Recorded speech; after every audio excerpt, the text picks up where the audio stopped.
अस्सलाम वालेकुम dear student.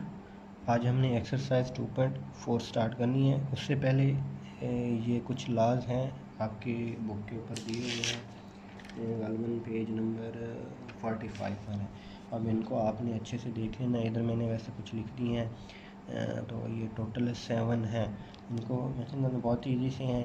पहला दरअसल हमें क्या बताता है कि अगर बेस सेम हो, कोई भी दो नंबर आपस में मल्टीप्लाई हो रहे हैं तो उनकी पावर आपस में ऐड हो जाती है। ठीक है। अब एक ही नंबर के पावर आपस में, इन पावर के होल की फिर पावर आ जाए तो आपस में मल्टीप्लाई आ जाता है। इन पावर की पावर नहीं बल्कि होल नंबर की डबल पावर आ जाए वो आपस में मल्टीप्लाई हो जाती है। उसके बाद अगर हमारे पास दो नंबर मल्टीप्लाई हो रहे हैं और उनकी पावर जो है वो कॉमन है तो आप सेपरेटली भी लिख सकते हैं। यानी ए बी होल की पावर n है तो वो दरअसल ए के ऊपर भी एक्सपोनेंट रखती है और बी के ऊपर भी एक्सपोनेंट रखती है। सिमिलरली डिवीजन में हमारे पास अगर होल का एक्सपोनेंट आ जाए तो वो नॉमिनेटर का भी एक्सपोनेंट होता है, डिनोमिनेटर का भी एक्सपोनेंट होता है। अब जैसे मल्टीप्लिकेशन में बेस सेम हो तो पावर ऐड हो जाती हैं, इसी तरह डिवीजन में अगर बेस सेम हो तो पावर माइनस हो जाती है। ये रूल है। कोई भी नंबर है उसका एक्सपोनेंट 0 आया तो वो 1 के बराबर हो जाएगा, फिर चाहे का वो मिलियन बिलियन तक ही क्यों ना, अगर उसका एक्सपोनेंट 0 आया है तो वो इक्वल टू 1 हो जाएगा। क्लियर हो गया। उसके बाद इन्वर्स जो भी होता है वो हमेशा बटे के नीचे जाके साइन चेंज कर देता है। अगर बटे के नीचे माइनस में वैल्यू है तो वो बटे के ऊपर आके प्लस कर देगा। यानी नॉमिनेटर में अगर पावर माइनस है तो वो डिनोमिनेटर में जाके प्लस हो जाएगी, अगर डिनोमिनेटर में माइनस है तो वो नॉमिनेटर में जाके प्लस हो जाएगी। यही बात है। देखिए अब ये बटे के ऊपर दरअसल खड़ा है तो ये माइनस है, जैसे ही बटे के नीचे उलट करना है तो वो प्लस हो जाएगा। ये चीज़ें, ये कुछ लॉ हैं, इनकी मदद से आपने क्वेश्चन करने बहुत ही ईजी सी हैं। अब एक्सरसाइज 2.4 है, उसका क्वेश्चन नंबर, चलिए शुरू करते हैं।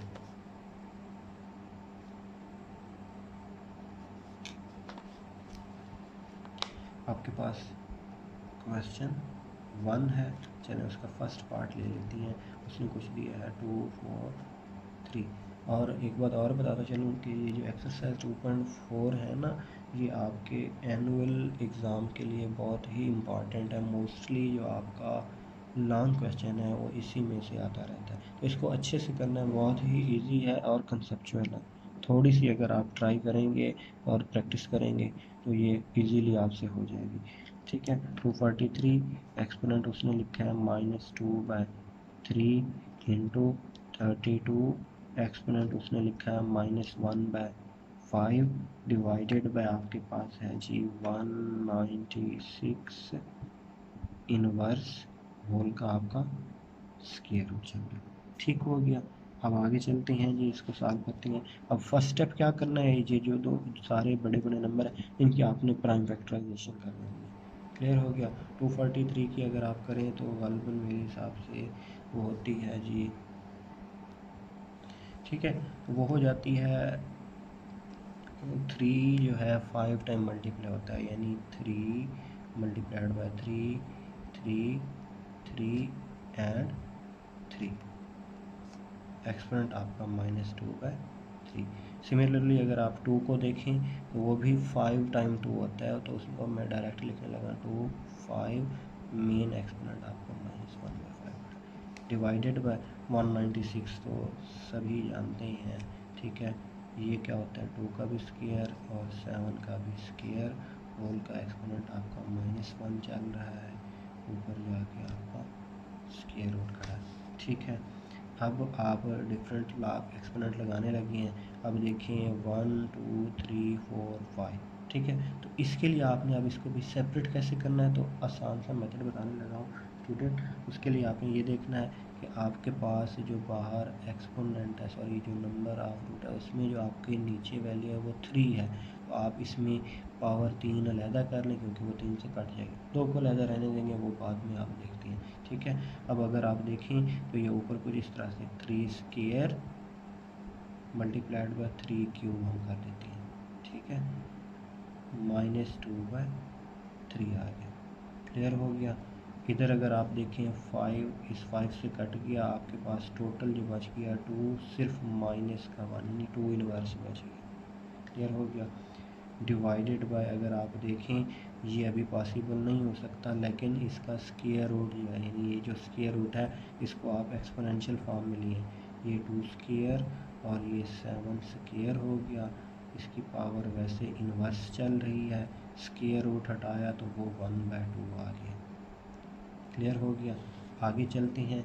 अब अगर आप देखें तो ये क्या हो जाएगा, ये आपके पास रूल अभी मैंने जो कराए थे कि अगर दो नंबर हैं होल की एक्सपोनेंट है तो वो सेपरेटली यानी दोनों की होती है, 3 स्क्वायर के साथ भी माइनस का 2/3 मल्टीप्लाई हो गया और 3 क्यूब के साथ भी माइनस का 2/3 मल्टीप्लाई हो गया।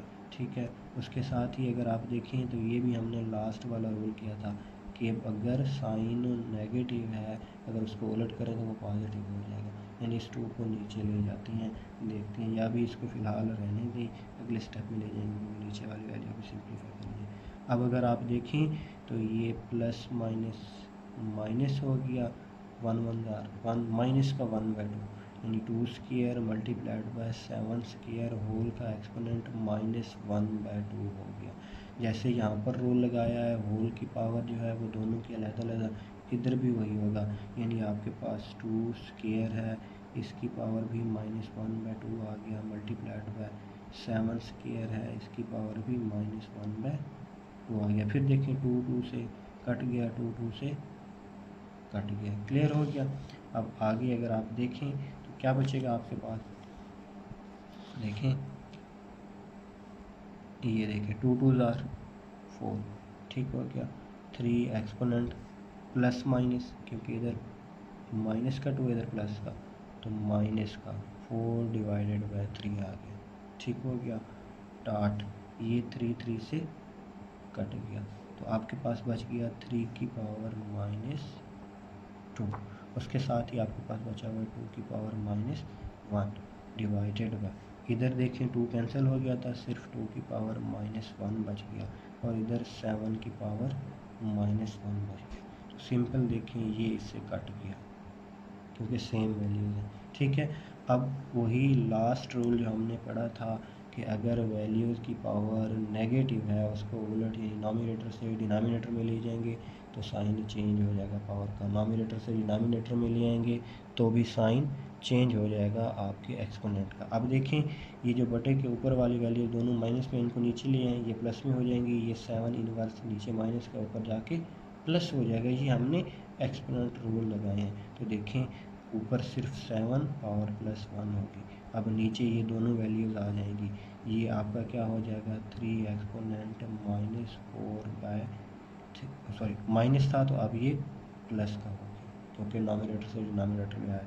इसी तरह ये 3 की जो पावर है -2 था, इधर आके +2 हो गया। अब दूसरी बात जो कि सिंप्लीफाई करना, ये तो 3 स्क्वायर 9 हो गया, ये 7, अब इसकी पावर अभी भी खड़ी है, बहुत बड़ी है। अब अगर आप देखें तो फ्रैक्शन की हालत में जो पावर है दो तरह की होती है, या तो प्रॉपर होती है या इम्प्रॉपर होती है। प्रॉपर की डेफिनेशन हम ऑलरेडी कर चुके हैं, जिसका नॉमिनेटर यानी बटे के ऊपर वाली वैल्यू लेस देन हो डिनोमिनेटर। अब इधर इम्प्रॉपर है क्योंकि बटे के ऊपर वाली वैल्यू बड़ी है, नीचे वाली छोटी है, तो ये सिंपलेस्ट फॉर्म में नहीं है। हमेशा आपने पावर अगर कहीं आ भी गई है फाइनल आंसर में, अगर वो प्रॉपर फॉर्म में है तो आपका सलूशन वहीं तक कंप्लीट हो गया, लेकिन अगर वो इम्प्रॉपर फॉर्म में जैसे कि इधर खड़ी है, ये तरीका है याद करने का कि हमने आगे करना भी है या नहीं, तो आपको याद होना चाहिए। अगर एक्सपोनेंट इम्प्रॉपर है तो जब तक आप उसको प्रॉपर में चेंज नहीं करते तब तक आपका सलूशन कंप्लीट नहीं हो सकता। क्लियर हो गया। अब उसके लिए अगर आप देखें तो आपके पास जो डिनोमिनेटर है वो क्या है, 3 है एक्सपोनेंट का, ठीक है। तो 3 की फॉर्मेशन में आप नॉमिनेटर जो है यानी पावर का बनाते हैं, यानी बटे के नीचे 3 है ना, तो 4 के ऐसे हिस्से बनाए कि उनमें मोस्टली 3 बनते हैं। अब 4 है तो इसको 3 जमा 1 लिखें, ठीक है। अगर ये 7 होता तो 3 जमा 3 जमा 1 लिखते हैं बटे के नीचे यानी डिनोमिनेटर को देख के। अगर ये 10 होता तो 3 जमा 3 जमा 3 जमा 1 रखते हैं, ठीक है। यानी 3 की पार्टीशन में हमने चेंज करना है। अगर डिनोमिनेटर में अगर आपके पास फॉर एग्जाम्पल 5 होता तो आपके ने 5 की पार्टीशन में इसको नॉमिनेटर को डिस्ट्रीब्यूट करना होगा। अब चूँकि इधर 3 है तो आपने नॉमिनेटर को 3 की डिस्ट्रीब्यूशन में, ऊपर 7 एक्सपोनेंट 1 7, अब इधर आपने 3 की डिस्ट्रीब्यूशन करनी है। तो देखें क्या हो जाएगा आपके पास 3 + 1/4 चल रही है एक्सपोनेंट, आगे 3 का स्क्वायर वो तो 9 हो चुका है। क्लियर हो गया। अब आप देखें मज़ीद, अब आपको पता है ये बटा 3 का भी है और 1 का भी। अब इनको सेपरेट कर दें, 7 डिवाइडेड बाय, अगर आप देखें सॉरी बटा आपका 3 चल रहा है, ठीक है, ये 3 था तो 3 एक्सपोनेंट 3/3 हो गया, उसके बाद प्लस 1/3 हो गया। अब आपने पढ़ा हुआ है ये पावर रूल में, अगर आपको याद है तो ये पहला जो रूल खड़ा है, ये पावर जब ऐड हो रही होती हैं बेस की, कब होती हैं, जब आपस में बेस को ही हो और ये मल्टीप्लाई हो रही हो। क्लियर है। तो यहाँ पर भी आपके पास देखें दो पावर ऐड हैं, तो मतलब ये तो चलो कैंसिल हो गया, 1 हो गया, यानी 1 + 1/3 बच गया, साथ में 9 आपका वैसे के वैसे चल रहा है। ठीक हो गया। अब पावर ऐड कब होती हैं, जब ये आपस में सेम बेस वाला नंबर मल्टी, यानी 3 एक्सपोनेंट 1 मल्टीप्लाइड बाय 3 एक्सपोनेंट 1/3 हो जाएगा। तो देखिए सिंपलेस्ट फॉर्म में ये पहला रूल आपने इसके ऊपर अप्लाई कर दिया, 3 एक्सपोनेंट 1, ठीक है, प्लस 1/3 हो गया, डॉट 9 चल रहा है। जब आपने पहला रूल लगाया है तो देखें ये 7/3 एक्सपोनेंट 1 डॉट 3 एक्सपोनेंट 1/3, क्योंकि देखें अब बेस सेम है तो पावर ऐड हो रही है, वही रूल उधर ओपन है, इधर हमने फार्मूला लगा के क्लोज कर दिया, डॉट आपके पास 9 चल रहा है, 3 एक्सपोनेंट 1 3 होगा, 3 9 जा 27 हो गया, साथ में 3 का एक्सपोनेंट 1/3 चल रहा है, ठीक है, बटे के ऊपर आपके पास 7 चल रहा है। अब चूँकि अभी भी सिंपलेस्ट फॉर्म में लेके जाना है, ये 3 एक्सपोनेंट 1/3 यानी थर्ड रूट है, अगर आपके जहन में बात आ रही हो, एक्सपोनेंशियल फॉर्म को वापस रेडिकल फॉर्म में चेंज करना है, रेडिकल नोटेशन में, क्योंकि सिंपलेस्ट फॉर्म में ले जाना है। 7 ये 27 हो गया, और ये 3 का कौन सा रूट है, थर्ड रूट। ये आपका फाइनल सोल्यूशन है। ठीक हो गया। बहुत ही इजी से हैं, छोटे छोटे स्टेप हैं, अगर आप प्रैक्टिस करेंगे तभी ये जहन में आके बैठेंगे। ज़्यादा प्रैक्टिस की ज़रूरत भी नहीं है, एक दो दफ़ा अगर समझ से करते जाएंगे तो सारे सवाल होते जाएंगे आपके।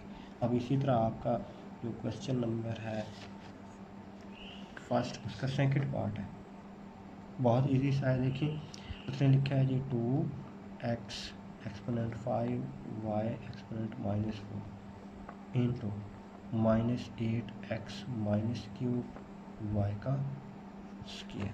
ठीक है। अब आपको पता है मल्टीप्लिकेशन जब कर रही हैं तो नंबर आपस में मल्टीप्लाई होंगे, x वाली वैल्यूज़ आपस में और y आपस में। ठीक है। उसके लिए सिंपल सा मेथड है 2 time 16 plus minus minus. Clear हो गया। x और x बेस सेम हो तो आपस में वो जमा नफ़ी वाली पावर आपस में इकट्ठी हो जाती है। अब देखें x एक्सपोनेंट 5 और -3 हो गया। क्लियर हो गया। अब फिर y और y मल्टीप्लाई हो रहे हैं, बेस सेम है, यही रूल लगेगा। y इसकी बेस -4 है प्लस इसकी बेस 2 है। इधर माइनस क्यों बनाया, क्योंकि प्लस फार्मूले का भी आ जाए तो ये माइनस है, प्लस माइनस माइनस का 3 हो जाएगा, इसलिए मैंने डायरेक्ट किया। ठीक है। ये y का एक्सपोनेंट बन गया। क्लियर हो गया। अब -16 5 - 3 x की पावर 2 बच गया। अब ज़्यादा जो मैग्नीट्यूड है वो माइनस वाली है तो वापस जो बचेगी माइनस की, 2 निकालें 2 बचे और माइनस की। अब वही बात, आंसर हमेशा सिंपलेस्ट फॉर्म में कब होगा। अब देखिए पावर आपकी माइनस आ गई है तो ये पॉसिबल नहीं है। ठीक है। तो इसको सिंपलेस्ट फॉर्म में ले जाने के लिए 16, अब अगर आप लास्ट रूल देखें तो माइनस वाली पावर कब ख़त्म होती है, प्लस में चेंज होती है, जब वो नॉमिनेटर से डिनोमिनेटर में चली जाए या डिनोमिनेटर से नॉमिनेटर में। अब इधर नॉमिनेटर में ऑलरेडी खड़ी है क्योंकि बटा 1 है तो ये डिनोमिनेटर में चली जाएगी, x स्क्वायर वैसे बटा आपका ये y -2 जैसे ही बटे के नीचे किया तो ये +2 हो गया, यानी final answer -16x² over y², ये आपका फाइनल आंसर। ये सेकंड पार्ट है। उसके बाद है थर्ड पार्ट, वो आप लोगों ने करना है। फोर्थ पार्ट फिर मैं करा देता हूँ, चलिए ठीक है। थर्ड पार्ट आप लोगों ने खुद ट्राई करके आना है, फोर्थ पार्ट मैं कराने लगा, ठीक है। और ये बहुत ही इम्पॉर्टेंट है एनुअल के लिहाज से। 81 एक्सपोनेंट आपका चल रहा है, n.3 एक्सपोनेंट 5 चल रहा है, -3 एक्सपोनेंट 4n-1 इंटू 243 आ गया, ठीक है। उसके बाद डिवाइडेड बाय वो कहता है जी 9 एक्सपोनेंट 2n इंटू 3 क्लियर हो गया। अब देखिए आप सिंप्लीफाई करते हैं, देखते हैं क्या बनता है।